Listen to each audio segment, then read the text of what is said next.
Taib. Bismillah.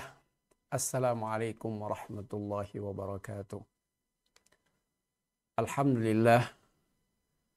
Alhamdulillahilladzi anzala ala abdihil kitaba wa lam yaj'al lahu 'iwaja.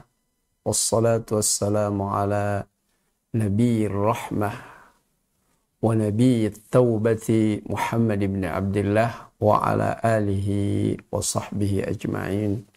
Amma ba'd. Allahumma infa'na bima 'allamtana wa 'allimna bima yanfa'una wa zidna ilma. Sobat muslim dan muslimah dimanapun Anda berada, kita bersyukur kepada Allah di kesempatan kali ini masih diberi umur panjang, masih diberi kesempatan berbekal dengan ilmu dalam mengarungi kehidupan berkeluarga.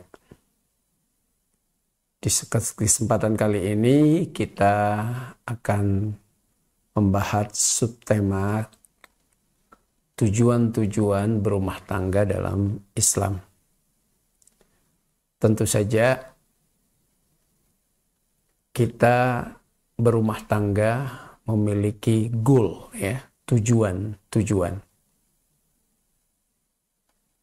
Terlebih kalau kita memahami bahwa Islam dalam mensyariatkan sesuatu, apapun itu bentuk pensyariatan, pasti ada kemaslahatan yang ingin dicapai. Begitu juga ketika pensyariatan nikah.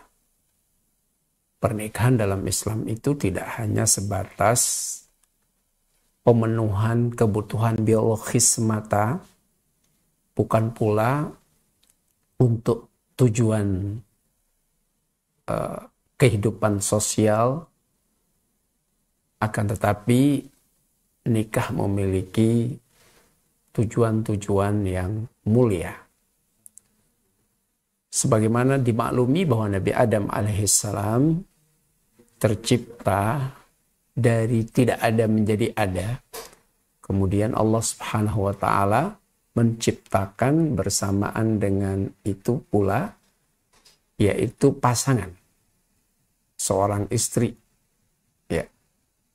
Dari sini juga kemudian Allah mensyariatkan bagi keduanya, Adam dan istrinya, untuk melakukan, ya, pernikahan, ya, pensyariatan nikah.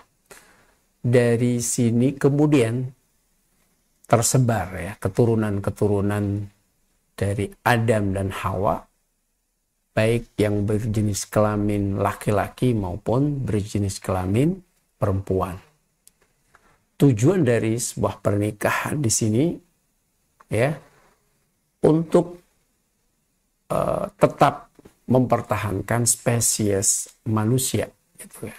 Kalau dalam bahasa Arabnya an-naw' al-bashari. Bersamaan dengan itu pula Allah Subhanahu wa taala, ya, memberikan perhatian, ya, yang luar biasa terhadap masalah ini.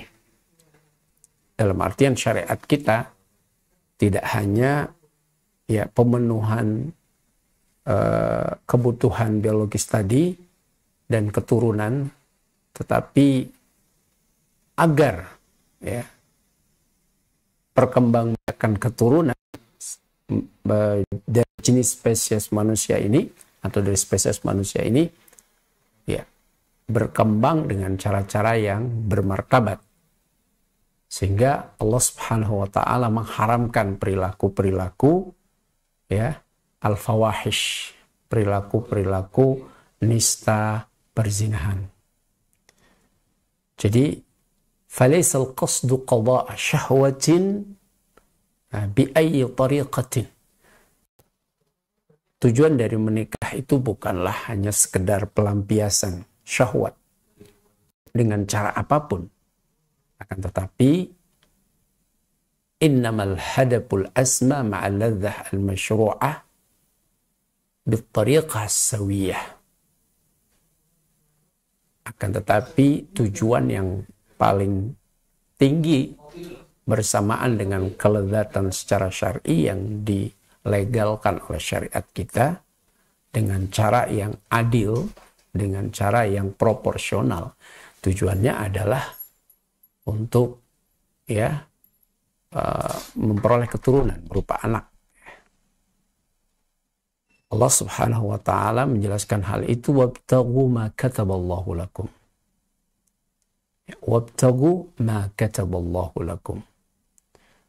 Dan carilah apa yang telah ditetapkan oleh Allah bagi kalian. Jadi ketika kita baca ayat ini, Allah memerintahkan kita untuk mencari apa yang telah ditetapkan oleh Allah Subhanahu wa taala buat kalian. Maksudnya adalah anak.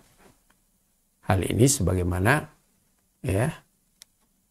dinukil pendapat dari sahabat mufassir, yaitu Ibnu Abbas, kemudian sahabat yang lain Anas bin Malik, kemudian Syurih Al-Qadhi, Mujahid, Ikrimah, ini deretan tabi'in, Sa'id bin Jubair, Atta, Rabi' bin Anas, Suddi, Zaid bin Aslam, Hakam bin Utbah, Muqatil bin Hayyan, Al-Hasan Al-Basri, Al-Dhahhak, Al-Qatadah, semua menafsirkan perintah untuk mencari apa yang telah ditetapkan oleh Allah Subhanahu wa taala, yang dimaksud adalah anak. Jadi tujuan pernikahan yang pertama adalah memperoleh keturunan. Ini tujuan pernikahan yang pertama. Dan keinginan memperoleh keturunan, kecintaan seseorang untuk mendapatkan keturunan, itu memang fitrah. Sifat bawaan yang Allah fitrahkan bagi manusia. Zuyyina linnasi hubbus syahawat minan nisa wal banin. Telah dihiasi bagi manusia kecintaan kepada syahwat. Syahwat berupa para wanita dan anak-anak, yakni keturunan. Dengan fitrah inilah kemudian mendorong seseorang untuk menikah, agar kecintaan ini sesuai juga dengan fitrahnya. Menikah ini adalah dorongan fitrah. Kemudian menyalurkan kecintaan yang telah difitrahkan, kecintaan keturunan yang telah difitrahkan itu juga dengan cara yang fitrah, melalui pernikahan.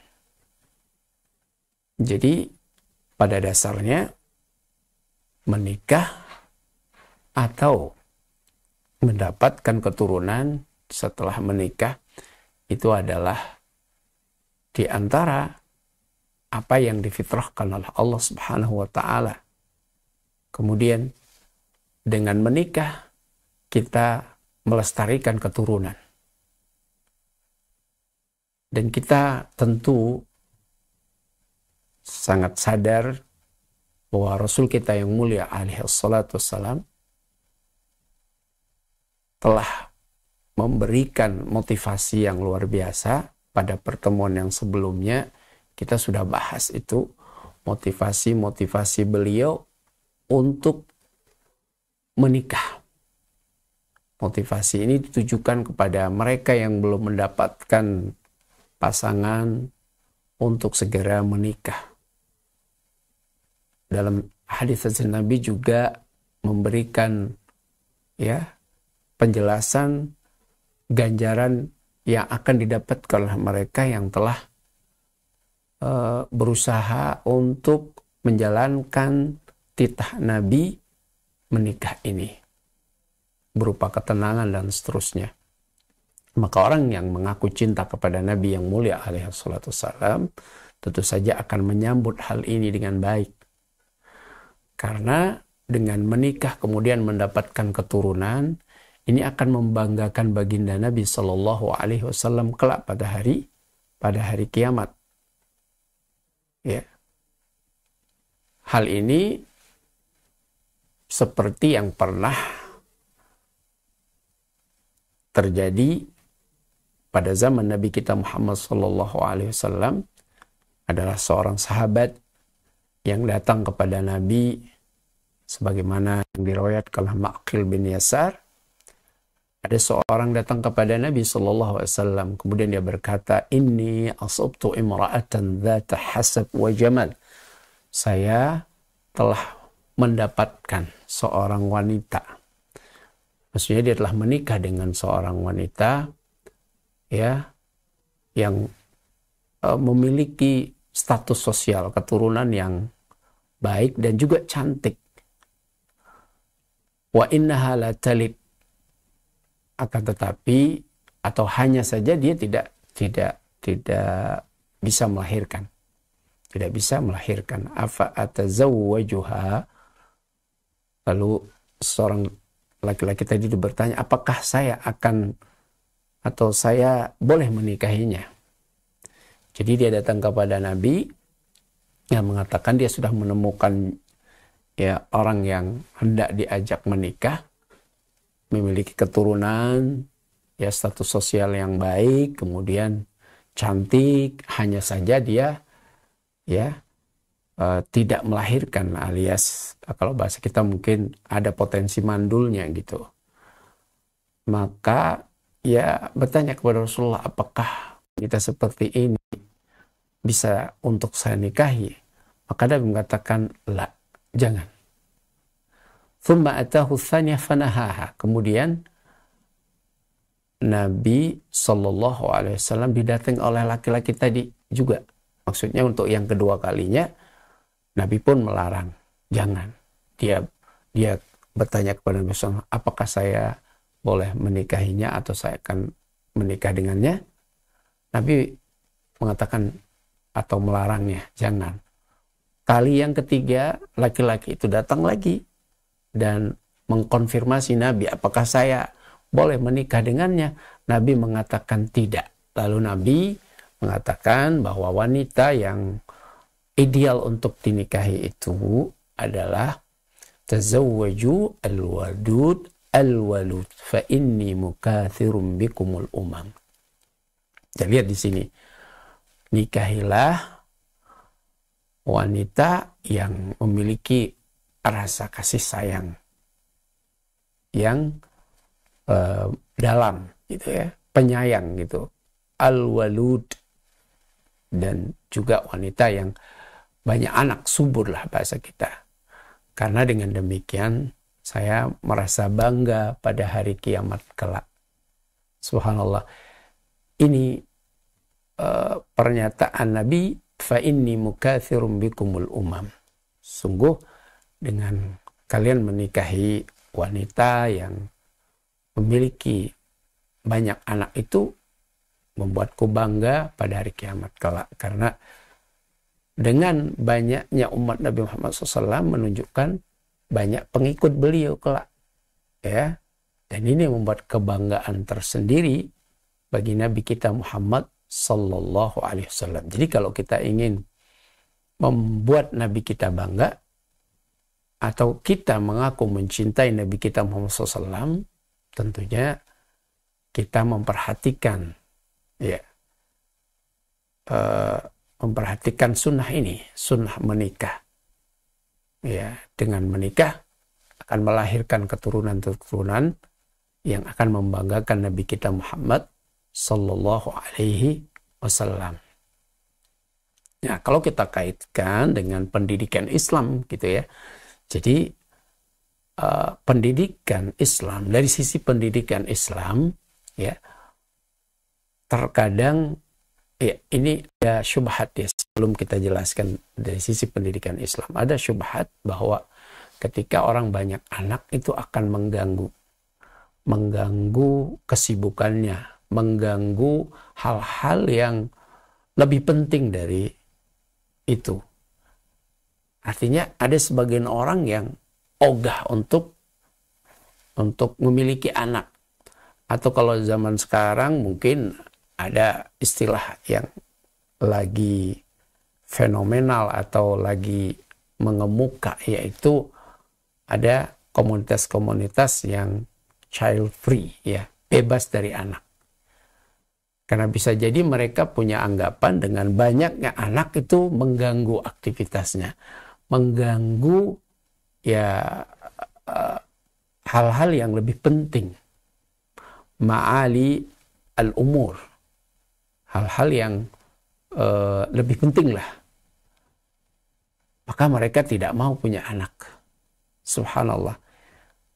Kalau kita coba ya mengkomparasi, ya membandingkan dengan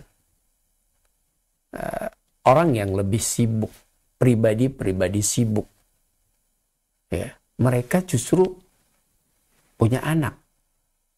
Bahkan mereka adalah orang-orang yang memang menginginkan anak, ya.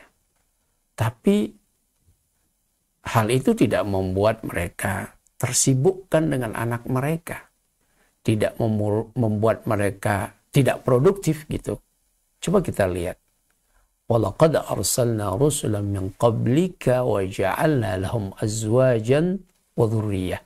Sungguh telah kami utus para rasul sebelum Muhammad, dan kami jadikan bagi mereka ya pasangan-pasangan, wadhuriyah, dan keturunan. Lihat, ini para anbiya alaihimussalatu wassalam, orang yang paling sibuk. Sibuk dengan apa? Sibuk dengan berdakwah, sibuk dengan aktivitas-aktivitas yang kalau di tipologi ini adalah aktivitas yang penting sekali.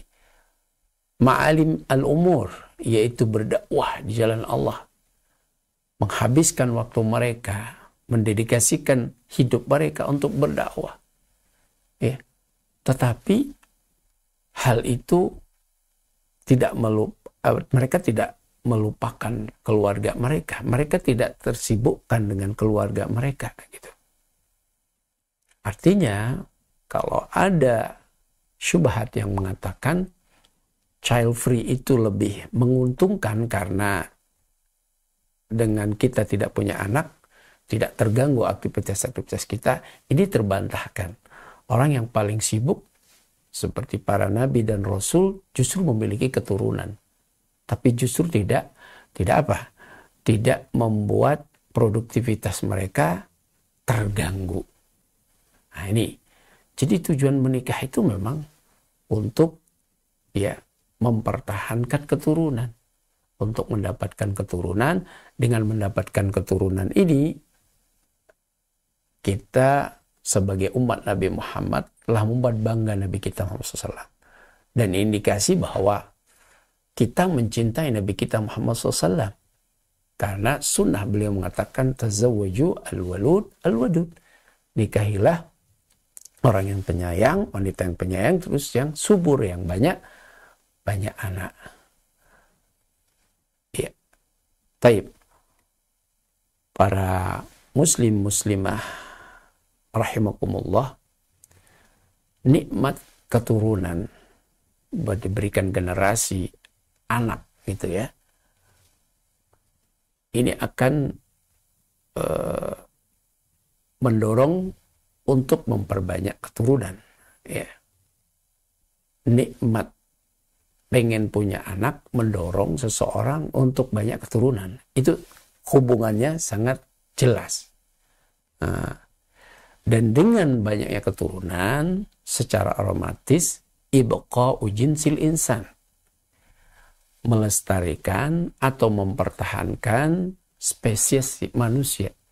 Karena Adam dan Hawa ketika menikah, lalu Allah Subhanahu wa taala ya menjadikan dari pernikahan keduanya ini perkembangbiakan keturunan. Nah, kalau kita terus melestarikan pernikahan berarti sama saja dengan melestarikan keturunan, ya, yang telah digagas, bukan digagas ya, yang telah diberikan oleh Allah Subhanahu wa taala kepada kedua insan pertama, Abul Bashar, bapaknya manusia, yaitu Adam alaihi salam. Nah, para pemirsa muslim dan muslimah dimanapun Anda berada, saya ingin menegaskan sekali lagi sebagaimana yang disebutkan oleh muallif dalam kitab ini, bahwa sesungguhnya tujuan dari pernikahan itu adalah melestarikan keturunan, lalu ya, melestarikan keturunan atau spesies manusia ini dengan pertama, orang yang melestarikan keturunan melalui pernikahan itu pertama apa? Annal muhsin fi tardi banatihi yanaluhu ajrun azim. Dia punya anak, dengan ia punya anak, dia berpotensi atau berpeluang untuk mendidik anak keturunannya. Mendidik anak keturunan itu ya berpeluang mendapatkan pahala. Jadi ibadah di atas ibadah.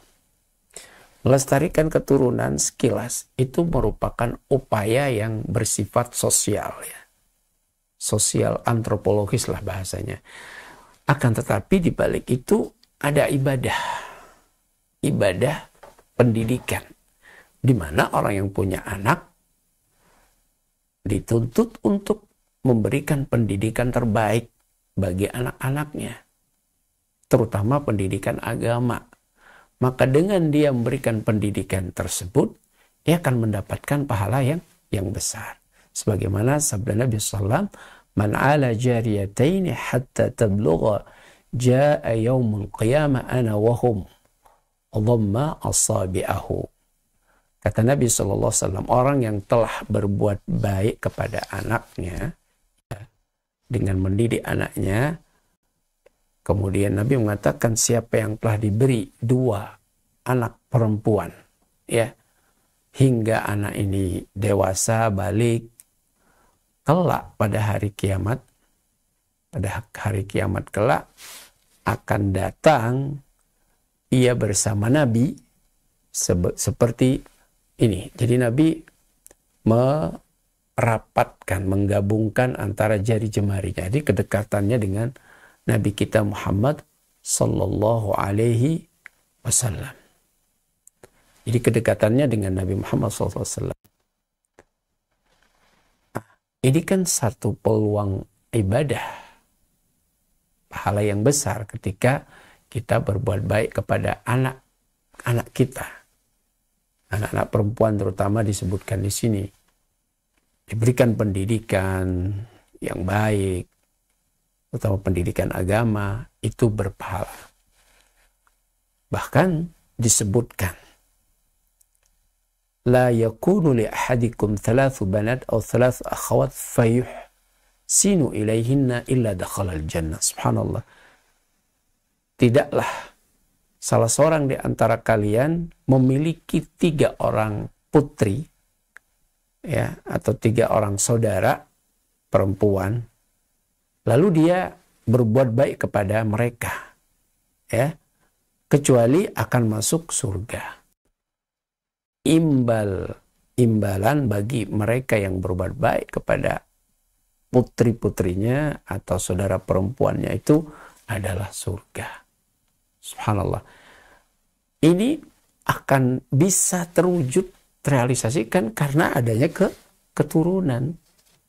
Ya. Kalau nggak ada gimana? Nggak bisa tuh untuk meraih pahala besar melalui keturunan, melalui anak ini tidak bisa kalau nggak berketurunan. Kemudian yang kedua, baqaul amal bil waladis salih.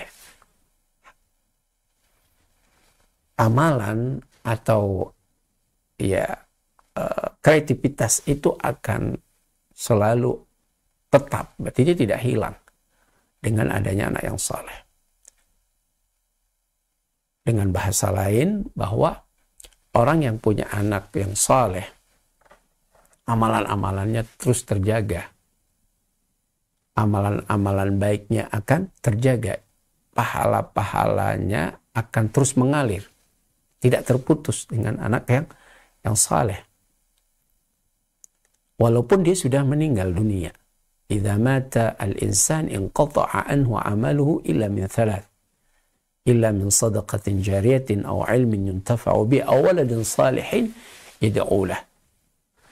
Apabila seorang meninggal dunia, maka terputuslah amalan-amalannya kecuali dari 3. Jadi kalau sudah meninggal dunia, orang tidak bisa bekerja lagi.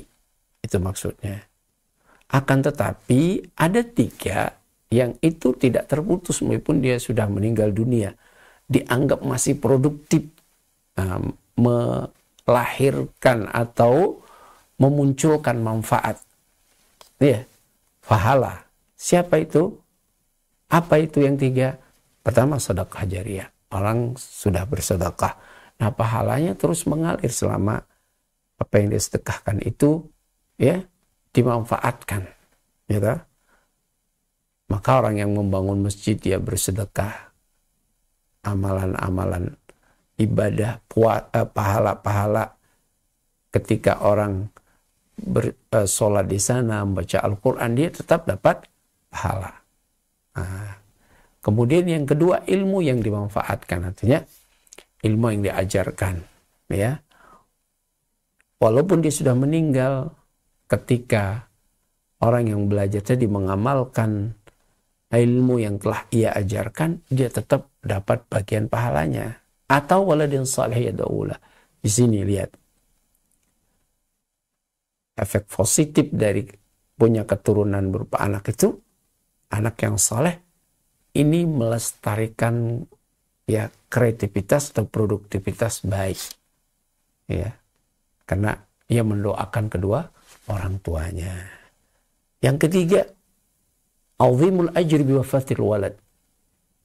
Orang yang punya keturunan berupa anak, ketika diuji dengan meninggalnya anaknya, ia pun dapat pahala yang besar berupa terhijabi atau dia tidak disiksa oleh Allah SWT. Ada tamengnya karena kehilangan anak. Ya, anak di sini ya sebelum balik ya, yang dimaksud ya. Ketika dia ditinggal mati oleh anaknya yang belum balik, itu pahalanya kalau anak itu sebagai hijaban minan nar, sebagai tameng dari api neraka. Sebagaimana hadis Nabi sallallahu alaihi wasallam, "Ma minkunna imra'atun tuqaddimu thalathatun min waladiha illa kana laha hijaban minan nar." Faqalat imra'atun wathnain, faqala wathnain. Di dalam riwayat yang lain, la yamutu li ahadin minal muslimin thalathatun minal walad fatamussu an-nar illa tahillata al-qasam. Ya. Kata Nabi sallallahu alaihi wasallam, ya, tidaklah ya di antara kalian seorang wanita yang ditinggal mati oleh anaknya. Ya, tidaklah di antara kalian wanita atau istri di sini ditinggal mati oleh anaknya, 3 anaknya, kecuali anak yang meninggal tersebut menjadi hijab. Hijab itu penghalang dari api neraka. Seorang wanita bertanya, bagaimana kalau 2 yang meninggal bukan 3? Ya, 2 juga begitu. Ya, 2 juga begitu. 3 yang meninggal, dia menjadi penghalang bagi dirinya dari siksa api neraka. 2 juga begitu, sama. Ya. Maka di dalam hadis yang berikutnya juga Nabi menegaskan, tidaklah salah seorang di antara kaum muslimin ya memiliki 3 anak, tidaklah salah seorang di antara kaum muslimin ya mati anaknya 3 gitu ya, fatamussuhun nar, kemudian dia masuk neraka, illa tahillatul qam, kecuali anaknya terus telah membebaskannya dari neraka. Subhanallah, ini luar biasa ya. Jadi dengan kita melestarikan keturunan bapak anak itu memiliki efek-efek positif ya, baik di dunia maupun di akhirat ya. Para pemirsa kaum muslimin dan muslimah dimanapun Anda berada ya, sebaliknya kalau kita tinjau dari sisi tarbiyah Islamiyah ya, yang menolak untuk tidak memiliki anak ya, atau tidak mau punya anak dengan berbagai cara dilakukan, atau komunitas-komunitas yang menamakan dirinya child free karena kebencian tidak mau punya anak misalnya. Di sini mari kita lihat ya, ini merupakan sebuah fenomena penyimpangan sebetulnya. Dan kalau kita lebih menelisik ke belakang ya, bahwa ini adalah fenomena penyimpangan yang biasa terjadi di zaman jahiliyah, zaman kegelapan, kebodohan.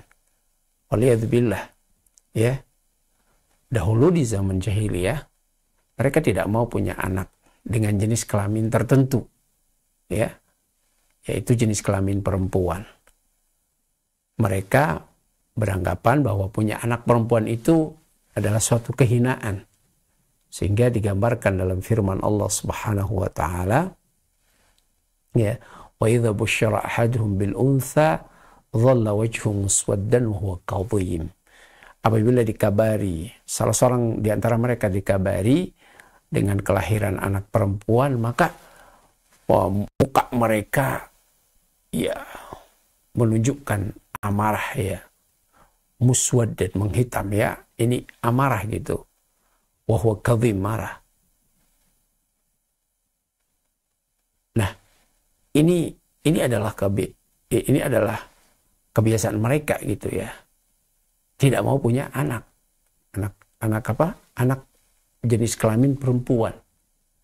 Nah, bukankah ini suatu ya tradisi yang tercela karena itu diidentikan dengan zaman-zaman jahiliyah ya, seperti itu. Bahkan mereka lebih sadis lagi, mereka membunuh anak-anak mereka karena takut fakir, dan siapapun yang melakukan hal itu adalah perbuatan dosa besar. Wala taqtulu auladakum min imlaqin nahnu narzuqukum wa iyyahum. Allah menegaskan, janganlah membunuh anak-anak kalian karena takut miskin, karena kamilah yang akan memberi kalian rezeki sebagaimana kami juga yang akan memberi mereka rezeki ya. Fenomena yang menolak keberadaan anak itu dilakukan dengan cara pengguguran anak. Ini juga suatu penyimpangan ya, kalau ditinjau dari pendidikan Islam, ini penyimpangan yang luar biasa. Menggugurkan anak sebelum dia lahir atau belum mencapai ya ijtihad, itu namanya dalam bahasa Arab al-ijtihad, itu membunuh anak ketika usianya belum mencapai 20 minggu gitu, digugurkan, dimatikan. Maka ini subhanallah adalah penyimpangan yang luar biasa. Kecuali kalau memang dikhawatirkan ini ada resiko ya dengan kelahiran anak tersebut berdasarkan keterangan dari dokter yang terpercaya bahwa ini akan membahayakan bagi bundanya ya. Maka ketika hal itu membahayakan, ada pendapat yang mengatakan ya pengguguran sebelum dia berbentuk ya, itu tidak masalah. Itu kalau memang ada tuntutan mendesak, ada darurat emergensi, dan itu ditetapkan oleh dokter ya. Illa an takhsha ala janiniha aw ala nafsiha ad-darar alladhi yuthbit tabib ats-thiqah. Jadi maksudnya menjadi tidak tercela apabila ya seorang wanita yang hendak melahirkan ya, kemudian dia menggugurkan ya, dia takut terhadap janinnya, atau takut terhadap dirinya, maka akhirnya dia gugurkan. Ya, dia gugurkan. Upaya-upaya yang bertujuan untuk mencegah keturunan dengan tidak mau punya anak, seperti misalnya ya apa bahasa kita itu, mencegah kehamilan ya, mencegah kehamilan permanen. Naudzubillah, mencegah kehamilan permanen. Ada orang yang mencegah kehamilan tetapi namanya menjarak kehamilan. Dia akan cegah dalam waktu tertentu, tapi ini secara permanen.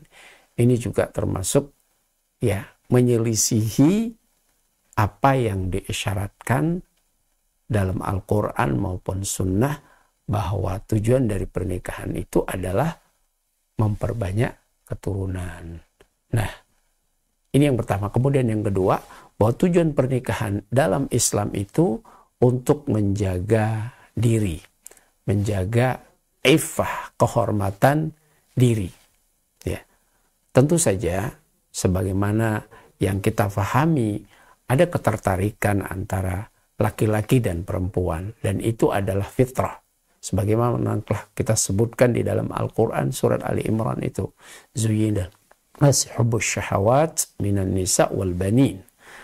Telah dihiasi bagi manusia itu, dibuat indah bagi manusia ya, cinta kepada para wanita, keturunan. Nah, tapi bukan berarti ketika ya hal itu menjadi fitrah ya, kemudian diumbar begitu saja. Tidak. Ada cara-cara yang terhormat untuk menyalurkan ya fitrah kecintaan kita kepada lawan jenis kita, yaitu melalui pernikahan. Nah, dari sini kemudian pernikahan itu akhirnya menjaga pandangan-pandangan yang liar. Pandangan-pandangan yang liar. Menjaga kehormatan kita. Inilah tujuan pernikahan dalam Islam. Ya, karena ya kalau semata-mata ya orang cinta kepada pasangan atau lawan jenisnya, itu adalah fitrah, kemudian dijadikan dalih untuk ya memandang, membebaskan pandangannya kepada lawan jenisnya sebelum dia menikah, maka ini petaka. Ya, petaka. Dan ini harus dijaga pandangan kita. Salah satu cara menjaga pandangannya itu yaitu melalui pernikahan. Ya, melalui pernikahan. Para muslim dan muslimah yang dirahmati Allah Subhanahu wa taala, dalam sebuah hadis yang sahih, ada seorang pemuda ya, dia seorang sahabat masih muda, dia mengatakan dia memiliki ya syahwat yang membara gitu. Kemudian disebutkan mulihah, dia memelas gitu ya, untuk bisa melampiaskan syahwatnya yang membara tersebut. Dan bisa jadi dia punya halangan-halangan untuk menikah, sehingga ia berkeinginan memelas kepada Nabi, melampiaskan syahwatnya tersebut kepada para wanita tanpa melalui pernikahan, gitu ya. Maka dia datang kepada Nabi Shallallahu Alaihi Wasallam minta fatwa, ya, minta fatwa, ya, yang bisa membolehkan, fatwa tersebut membolehkan dia untuk berzina. Maka Rasulullah SAW menyanggah, menyanggah dia.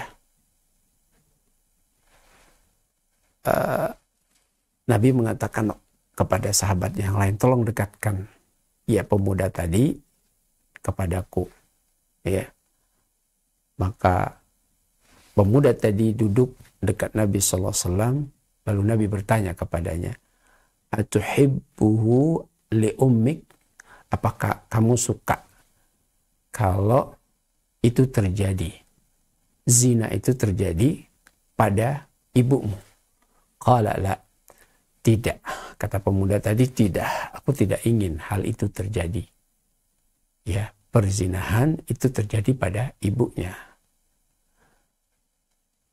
Wallah ja'alani Allahu fida'ak. Qala wannas la yuhibbunahu li ummahatihim. Ya, kata pemuda tadi, demi Allah, aku telah dijadikan oleh Allah untuk menjadi tebusan bagimu. Qala, artinya wanita tadi, laki-laki tadi, anak muda tadi mengatakan, ketika ditanya, apakah itu suka kamu terjadi pada ibumu? Itu perzinahan terjadi pada ibumu. Dia demi Allah, kata dia, tidak. Tidak. Dia tidak menginginkan. Ya demikian juga orang lain. Ya tidak menginginkan hal itu terjadi pada ibu-ibu mereka. Lalu Nabi kemudian bertanya lagi, apakah kamu suka kalau itu terjadi pada anak perempuanmu? Maka pemuda tadi mengatakan, la wallah, demi Allah ya Rasulullah. Ya, kalau demikian juga manusia, kata Nabi SAW. Mereka tidak suka hal itu terjadi untuk putri-putri mereka. Ya. Lalu Nabi bertanya lagi, apakah kamu suka itu terjadi pada saudari perempuanmu? Ya. Maka pemuda tadi kembali menimpali, demi Allah, tidak, wahai Rasulullah. Maka Nabi juga mengatakan, orang lain juga tidak suka kalau itu terjadi pada saudari-saudari perempuan mereka. Nah, Nabi bertanya kembali, apakah kamu suka perzinahan itu terjadi pada bibimu? Pemuda tadi kembali menimpali, demi Allah saya tidak suka terjadi pada bibiku. Maka orang lain pun tidak suka kalau kau zinahin, kira-kira begitu, kau zinahin bibi-bibi mereka. Iya, yang pada akhirnya Nabi SAW di sini ingin menjaga, ingin memberikan semacam terapi gitu, terapi, shock terapi, agar penyaluran syahwat dari laki-laki atau pemuda tadi itu melalui cara-cara yang benar, pernikahan. Ya, bukan melalui perzinahan. Nah, pesannya yang kita bisa tangkap di sini, bahwa penyaluran syahwat secara benar, dan ini menjaga diri seseorang dari terjatuh kepada perzinahan, yaitu melalui pernikahan. Jadi pernikahan itu dalam Islam sebagai upaya untuk menjaga diri dari perbuatan-perbuatan nista, yaitu perzinahan. Para muslimah yang dirahmati Allah Subhanahu wa taala, tujuan berikutnya dari pernikahan Islam yang ketiga adalah pernikahan bertujuan untuk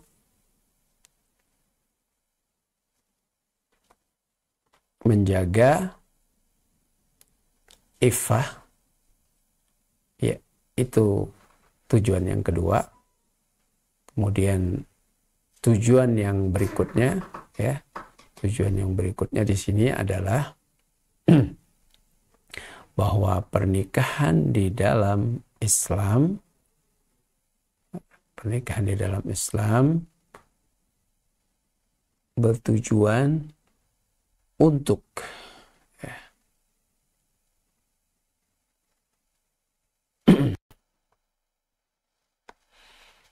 sebuah ketenangan jiwa, ya. Ketenangan jiwa. Ini kan bisa kita bahasakan secara psikologis, ya. Pernikahan itu mendatangkan ketenangan jiwa. Ya, ada banyak penelitian yang memberikan penjelasan secara psikologis ini bagaimana perbedaan antara orang yang menikah dengan orang yang tidak menikah. Yang bisa kita simpulkan secara psikologis, orang yang menikah lebih stabil daripada orang yang tidak menikah. Nah, pendidikan Islam ya bertujuan untuk ya memberikan rasa ya tenang, saling kasih sayang antara pasangan melalui apa? Melalui pernikahan. Ya. Dan ini jelas dapat kita baca di dalam Al-Quran di surah Ar-Rum ayat 21. Wa min ayati an khalaqalakum min anfusikum azwajan litaskunu ilaiha wa ja'ala bainakum mawaddatan wa rahmah inna fi dzalika laayat liqaumi yatafakkarun.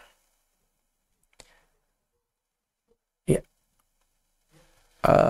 Tujuan dari memperoleh ketenangan atau manfaat secara psikologis ini berdasarkan bahwa manusia itu ya secara sosial ya memang membutuhkan pasangan. Dengan adanya pasangan ini ia mendapatkan ketenangan. Ya, dengan adanya pasangan ini dia mendapatkan ketenangan. Coba kita perhatikan ya hikmah dari pernikahan dengan berpasang-pasangan ini dalam realitas kehidupan kita. Realitas kehidupan kita. Ya, bukankah Allah Subhanahu wa Ta'ala telah menegaskan wa ja'ala bainakum mawaddatan wa rahmah, dan kami jadikan di antara kalian ya cinta yang tulus, kasih sayang antara suami dan istri, diberikan rasa itu. Maka dengan perpaduan cinta yang tulus, kasih sayang, akhirnya membuat rasa tenang secara psikologis bagi mereka yang sudah menikah. Ya.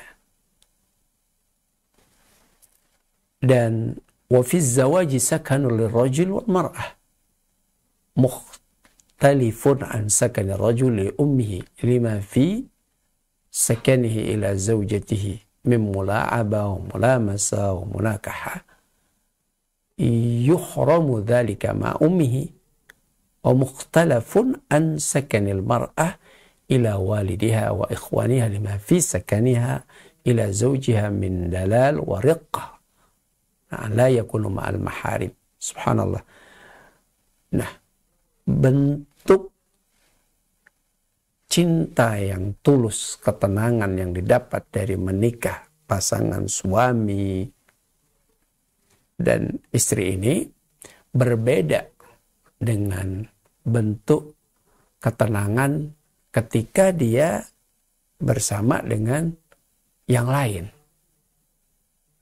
Walaupun itu ibunya, dia tenang dengan ibunya, tetapi ketenangan yang ia dapatkan dengan pasangannya itu lebih.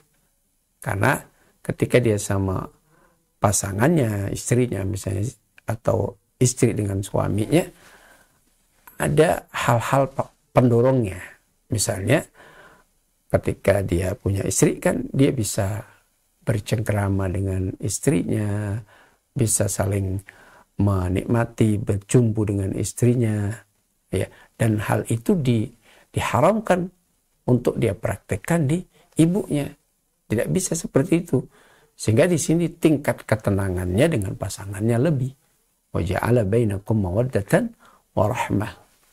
Demikian juga kalau kita lihat seseorang dengan saudara, dengan dengan saudara-saudaranya, dia bisa tenang dengan saudara-saudaranya, tetapi berbeda dengan ketenangan dia ketika dengan pasangannya. Hal ini diperkuat dengan sebuah argumen seperti ini. Wa fi zawjiyah sakanun bisababil istimta' ghairul mubada'ah li rajulin yara az-zina min kuhl wa 'athar wa sawt wa raqas ila ma hunalika min sahril mar'ah, min sahril mar'ah wal mar'ah tara ar-rujula wal ulfa wal ghazal wal iqbal ila ma hunalika من فتنة الرجال وفي هذا السكن للزوج الزوجة ترويح النفس وإناسها وإراحة القلب من هموم الحياة وكدها وفي الاستثناء دب للملل فلا بد من ترويح النفس بالذات والمباحات في بعض الأوقات. Subhanallah, ini kata kunci ya. Jadi memang betul-betul ketenangan tercipta melalui pernikahan itu adalah anugerah Allah, tanda-tanda kekuasaan Allah. Ya, dalam yang itu ada pada pasangannya, seperti dinyatakan di sini, ya, bahwa dalam pasangan, ya, ketenangan itu disebabkan karena al-istimta'. Al-istimta' ghair al-mubada'ah. Ya, percumbuan yang di luar ya hubungan suami istri, melalui muqaddimah lah katakanlah, melalui bukan hubungan suami istri. Ketenangan itu bisa didapatkan misalnya ketika suami mendapati istrinya berhias, bercela, kemudian menggunakan pewangian melalui suaranya, bahkan mungkin melalui raqas, ya, bagaimana dia berjoget di depan suaminya gitu ya, atau yang lain yang merupakan pesona dari perempuan, ya, pesona dari perempuan. Ini sudah mendapatkan ketenangan, sensasi tenang, senang gitu ya, puas dengan hal itu. Nah, demikian juga seorang laki-laki, ya, yang itu membuat perempuan juga merasa tenang. Dia menampilkan hal-hal ya seperti keperkasaannya, ya, kemudian kasih sayangnya, ya, dan hal-hal yang pesona lainnya dari seorang laki-laki. Dengan adanya hal-hal yang memesonakan, baik laki-laki memesonakan perempuan, perempuan memesonakan laki-laki, ini akhirnya terjadi sakan lizauj wa zaujah. Ketenangan bagi seorang suami, ketenangan bagi seorang perempuan. Ini membuat jiwanya itu ngerasa gimana ya, tenang gitu ya. Ya, ini akan membuat ia bisa hilang darinya hal-hal yang buat dia galau dengan urusan-urusan dunia atau urusan-urusan dalam kehidupan dan seterusnya. Dan akhirnya ini juga yang membuat dia bertahan untuk tidak bosan, ya. Dan ini nyata, subhanallah. Jadi apa yang bisa kita ambil kesimpulannya di sini dari hikmah pernikahan? Tujuan pernikahan dalam Islam, bahwa dengan menikah akan mendapatkan ketenangan yang itu ketenangan yang merupakan anugerah dari Allah Subhanahu wa taala bagi pasangan suami istri berdasarkan ayat surat Ar-Rum yang ke-21 tadi. Maka ini adalah tujuan pernikahan. Ketika pernikahan itu bisa merealisasikan ya ketenangan, membuat suami istri itu merasa ya nyaman di hadapan suaminya, atau sebaliknya suami merasa nyaman di hadapan istrinya. Dan itu bisa ia dapatkan dengan hal-hal yang mempesonakan yang dimiliki oleh masing-masing, yang itu merupakan anugerah Allah. Laki-laki memiliki sisi-sisi mempesona, sebagaimana perempuan juga memiliki sisi-sisi mempesona. Dan keterpesonaan masing-masing pasangan itu ya bisa dilakukan dengan hal-hal yang mubah lainnya. Tidak harus mempesonakan secara fisik, bisa juga dengan hal-hal yang lain. Para pemirsa, dimanapun Anda berada, jadi kita simpulkan dari pembahasan kita bahwa pernikahan dalam Islam itu memiliki tujuan-tujuan yang mulia. Tujuan yang pertama adalah ya melestarikan keturunan. Kemudian yang kedua adalah menjaga diri dari terjatuh dalam perbuatan-perbuatan nista berupa perzinahan. Kemudian yang ketiga, pernikahan itu membuat atau melahirkan ketenangan, ya, rasa cinta kasih sayang antara kedua pasangan. Di samping ada tujuan-tujuan yang lain, misalnya ya dengan menikah juga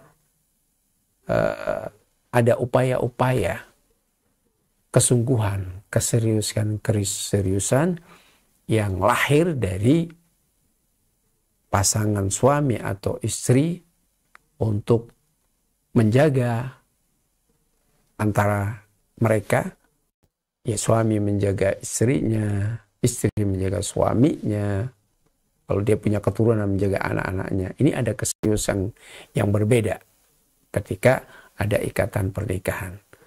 Ya.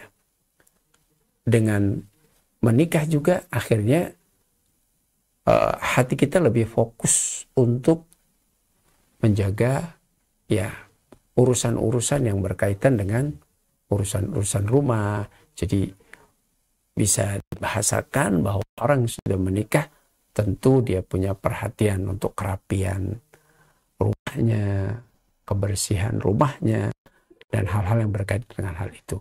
Coba kalau dia nggak menikah, ya mungkin masa bodoh seperti itu. Allah Ta'ala alam, ini beberapa hal yang mungkin bisa disampaikan di kesempatan kali ini. Semoga bermanfaat.